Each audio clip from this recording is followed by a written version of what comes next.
मोहन काका डाक विभाग के कर्मचारी थे। बरसों से वे माधोपुर और आसपास के गांव में चिट्ठियां बांटने का काम करते थे। एक दिन उन्हें एक चिट्ठी मिली। पता माधोपुर के करीब का ही था, लेकिन आज से पहले उन्होंने उस पते पर कोई चिट्ठी नहीं पहुंचाई थी। रोज की तरह आज भी उन्होंने अपना थैला उठाया और चिट्ठियां बांटने निकल पड़े। सारी चिट्ठियां बांटने के बाद वे उस नए पते की ओर बढ़ने लगे। दरवाजे पर पहुंचकर उन्होंने आवाज दी, पोस्टमैन। अंदर से किसी लड़की की आवाज आई, काका वहीं दरवाजे के नीचे से चिट्ठी डाल दीजिए। अजीब लड़की है, मैं इतनी दूर से चिट्ठी लेकर आ सकता हूँ और ये महारानी दरवाजे तक भी नहीं निकल सकती, काका ने मन ही मन सोचा। बाहर आइए, रजिस्ट्री आई है, हस्ताक्षर करने पर ही मिलेगी, काका खींचते हुए बोले। अभी आए, अंदर से आवाज आई। काका इंतजार करने लगे, पर जब 2 मिनट बाद भी कोई नहीं आई तो उनके सब्र का बांध टूटने लगा।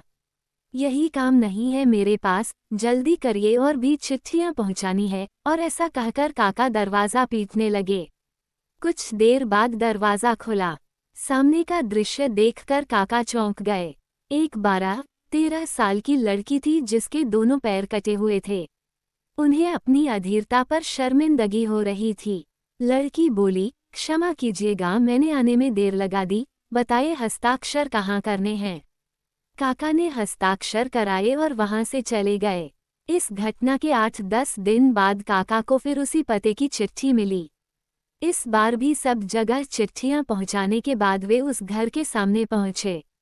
चिट्ठी आई है, हस्ताक्षर की भी जरूरत नहीं है, नीचे से डाल दूं, काका बोले। नहीं नहीं, रुकिए, मैं अभी आई, लड़की भीतर से चिल्लाई।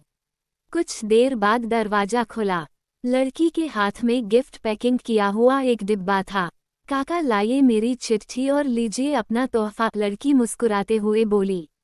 इसकी क्या जरूरत है बेटा, काका संकोचवश उपहार लेते हुए बोले। लड़की बोली, बस ऐसे ही काका, आप इसे ले जाए और घर जाकर ही खोलिएगा। काका डिब्बा लेकर घर की ओर बढ़ चले। उन्हें समझ नहीं आ रहा था कि डिब्बे में क्या होगा।